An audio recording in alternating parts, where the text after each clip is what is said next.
Hello, I'm glad you can join me on this talk on basic blood sugar regulation. My name is David Sable. That's my picture right there. My wife's picture, Loretta, is here. We're both nutritional therapy practitioners up here in the high country. We lived in the Watauga County area for about over 20 years now. And we have a class called Restart. And what Restart is a 5-week class that help transition you off of sugar and processed carbs onto a real foods, whole foods diet. And it's done in a supportive community environment. And we put together this little talk on blood sugar regulation so that you can decide whether or not this class is something you would be interested in, whether it be right for you. Neither Loretta nor I are doctors. We've been taught in the nutritional therapy practitioner program, but we don't prescribe or diagnose. So anything we say in this video is not to be interpreted as prescription, diagnostic, or anything that should contradict anything that you would work out with your doctor. So let's go ahead and get started. There's two things that the body has to do. There's some things your body doesn't have to do as well.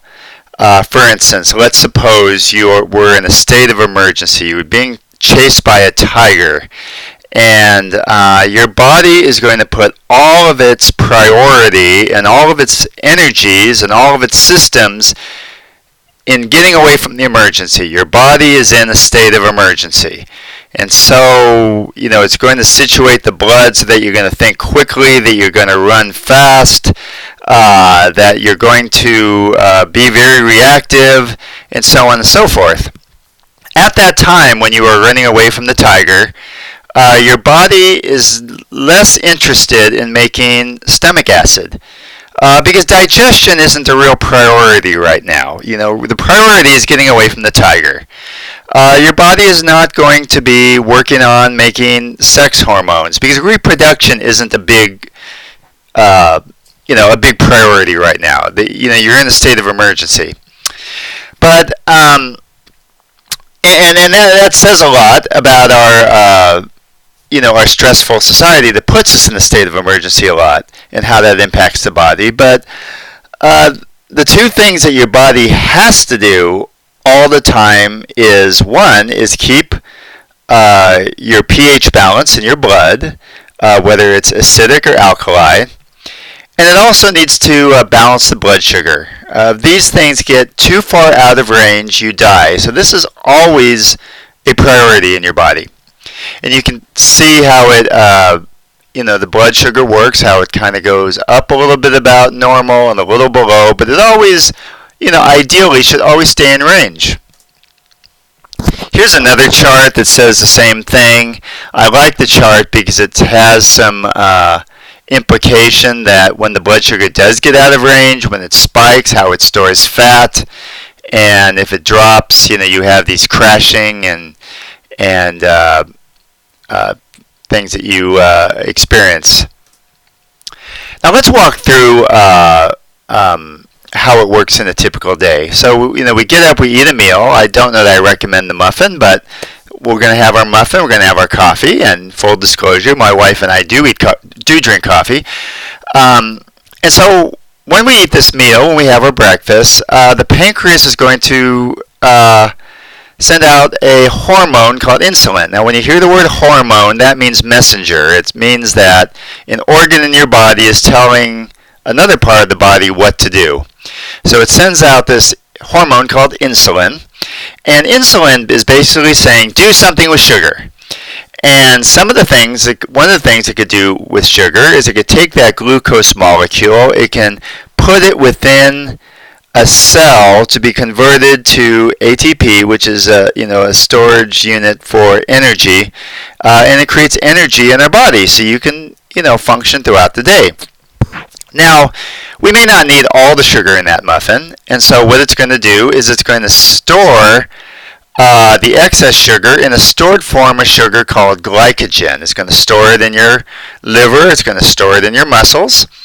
And if there's way too much sugar than that, and we've run out of places to store our glycogen, then we're going to store it as fat. Now we go through our day, it gets to be 10 o'clock, and we realize that the blood sugars begin to dip. And so the pancreas is going to send out another hormone, and this hormone is called glucagon. And this glucagon is going to tell the liver to go and, remember that glycogen I stored a little bit ago? Well, we need it now. So it's going to take the glycogen, it's going to convert it back into glucose so that your cells can use it and convert it to energy. For both the pancreas and the muscles. Well, let's say it gets to be lunchtime. We really didn't get time to eat. We're really getting hungry. That's when the adrenals kick in and help. If the pancreas and liver can't really handle it, manage it by itself, the adrenals come in and say, well, let me help. And it's going to release cortisol. And what it's going to do is it's going to, mobilize the skeletal tissues, proteins, the fatty acids that you have in your body, and it's going to begin to replenish your glycogen stores, and it's going to attempt to raise your blood sugar. Now let's say again we have that emergency. Remember you were chased by that tiger a little bit ago, and that's when the adrenaline is going to kick in again. But it's going to put out adrenaline or epinephrine, the same thing. And what it's going to do, that's kind of an all hands on deck. We need sugar. I don't care how you get it, we need sugar because we need to get into the blood and we need to get it into the cells. And so it's going to immediately use any glycogen stores. It's going to convert fat and proteins. It's going to convert it into glucose. And it's going to do whatever it can to keep your blood sugar up. Now, let's think about this. We've talked about various situations. All of these are normal. You eat something and your blood sugar rises. Your pancreas sends out insulin and deals with it. The blood sugar begins to drop. Your body sends out glucagon to get the glycogen stores and deals with it. If it drops too much or you're in a state of emergency, your adrenals get involved, sends out cortisol, sends out adrenaline, and it deals with it. What happens if our body is inundated with sugar? Let's say we have an emergency where we have too much sugar. Uh-oh, our bodies are not designed to do this. You see, because it just isn't. We don't have a mechanism to deal well with inundation with sugar, because frankly it's never been a problem in all of civilization and all of mankind and womankind. It's never been an issue that we have to deal with an emergency need of too much sugar until we in our Western culture began inundating ourselves with sugar. And see, that's a little bit that I do want you to take away from this, is that we're not saying you can never have a cupcake again, or you can never have birthday cake or a bowl of ice cream. What we're saying is our society has shifted so much that we've kind of gotten over the top with sugar. Well, we have gotten over the top with sugar. And that is the genesis of many of the problems we face, whether it's obesity, diabetes, heart problems, not all cases, but in many cases depression, and so on and so forth. Inflammation is another one. So let's start with normal blood sugar. I don't really like this graph because it really doesn't start at the bottom. It actually just is continuing up and down, but that's okay. Normal blood sugar is between the ranges, and that's what our body is striving for, to keep that blood sugar range, that level of blood sugar in our blood within the range. Now, if we have a habit over time of eating too much sugar, processed carbs, which is so prevalent in the American diet, we can have it where the body does respond well. I mean, the sugar's going up, so zing, we respond with a lot of insulin, and then boom, we have a crash. Notice how it stays within range up here, but then it crashes down here. And you can tell a hypoglycemic person, generally, it's the person who, if they miss lunch, they get very, very angry and upset, unduly, out of character, angry because they have to eat. They can't get through the day without snacking. They become spacey, irritable, that sort of thing. But that's hypoglycemia. The body can then turn towards insulin resistance. Now, let's say you work at a company like I do, and you get a lot of emails, and in these emails there's people telling you what to do, asking requests, asking to do this and respond to that, and so on. Well, we're all good people. We want to respond. We want to be helpful and help everyone out, who asks us to do something on a job. But what happens when you get so many emails? I mean, they're just coming bing, bing, bing, bing. I mean, one right after another. Well, what do? Well, we just stop responding to email for our own sanity and our own survival. Our cells can kind of get a glycation layer, kind of like this toast, where it sort of becomes hardened, and these insulin messages are not being received, and so we begin to creep up over the upper side of our blood sugar limit. And then we can get to diabetes, and that's basically where the pancreas just kicks out and stops working. Now, there's two reasons why the pancreas may stop working. One is called type 1 diabetes, which is an autoimmune disease. It's where your body turns around and attacks itself, and it attacks the pancreas. That used to be called juvenile diabetes because it used to be the only kind of diabetes that children got. But now, of course, children can get type 2 as well. Type 2 diabetes is probably, can be tied some to genetics, of course, but it can also be very much influenced by our high sugar, high processed carbs diet. And you can see that, the pancreas is not even trying to keep it within range, and that's why you have to take insulin. Now, our strategy with Restart Diet is to shift in macronutrients.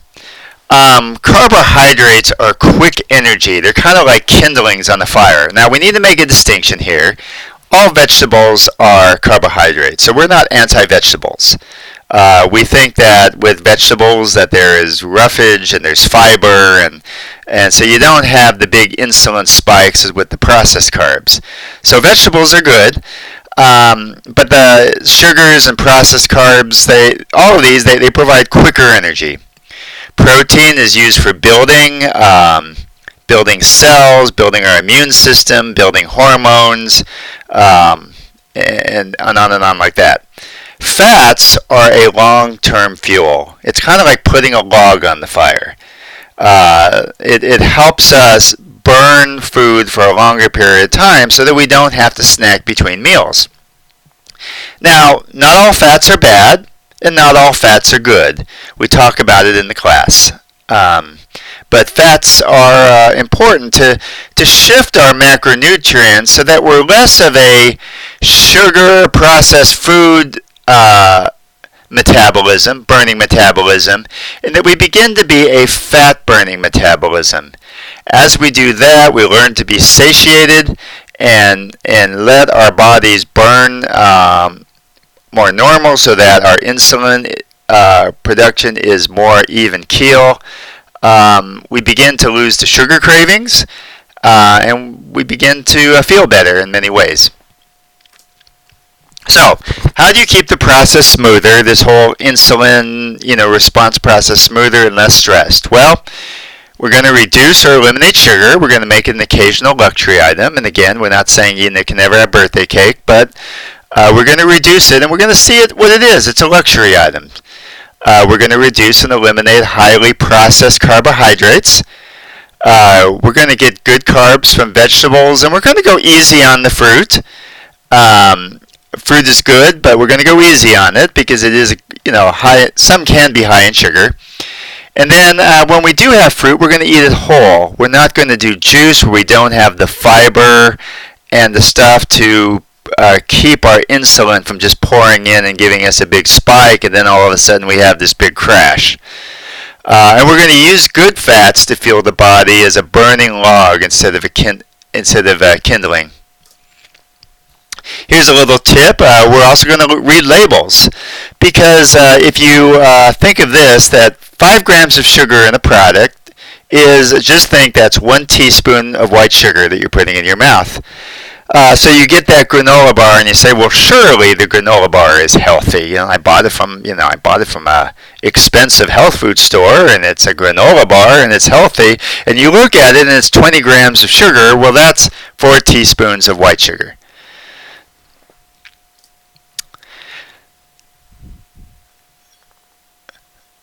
So here's why we do the Restart class. It's a 5-week class. There's a sugar detox built in. It's a supportive environment. Can I do this with groups online? Can I get a book on Amazon, do it myself? Sure, you can. But we want to have classes between 4 and 10 people where it's going to be a supportive environment, exchanging of recipes, cheering one another as we transition ourselves off sugar. It's real foods based, stuff that you buy at the grocery store. And it's not product based. Now, I understand there's good products out there. There's vitamin pills, there's vitamin powders, there's essential oils. There's a lot of cool stuff out there. But this isn't centered around a product. It's around eating and making good choices at the grocery store and preparing our food. Week 1, we talk about preparing for your real foods diet. Week 2, we talk about digestion, because if we're not digesting our food well, then we're not going to get the nutrients that we need. Week 3, we're going to review blood sugar handling and talk about it a little more. Week 4, we're going to talk about the truth about fats. What are good fats, what are bad fats, what are fats to be avoided, what are good fats to cook in, what are fats you shouldn't cook in. And then week 5, we're going to celebrate and move forward. We're going to talk about how to add foods back into your diet.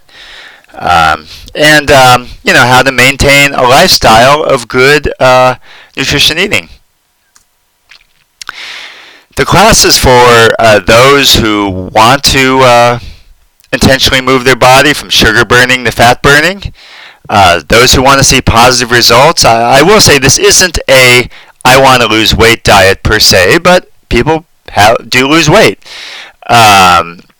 People have other benefits too. Sometimes with people, their depression is less intense. Sometimes with people, their inflammation goes down. Sometimes maybe their acid reflux. Real positive things that happen when you begin to eat whole foods and real foods. And those who want to do it in a supportive environment with others. We do the class in our home, but we're willing to do classes in other venues. We live in the Watauga County area, so we're willing to travel to Ashe and Avery. We don't have online options now, but we might think about it in the future. Who does Restart not work for? Those who are not willing to allow time for food preparation and cooking. Because we're learning how to cook. We can do simple recipes. It doesn't mean you have to be a chef, but we're transitioning out of the fast food, instant food mentality to preparing good food and preparing whole food and real food that's going to nourish your body.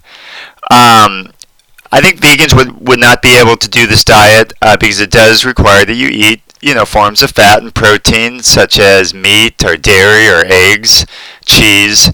It's okay for vegetarians if they're willing to eat dairy or eggs. And if you're looking kind of for an easy fix, sort of a one-size-fits-all product, then probably this is not, or one I should put on there. If you're really not willing to change your diet for the 3 weeks, then this is probably not going to work for you either. For more info, go ahead and go to our website, www.goodhealthtoyou.org. That's org, not com. You can email us, and if you want our phone number,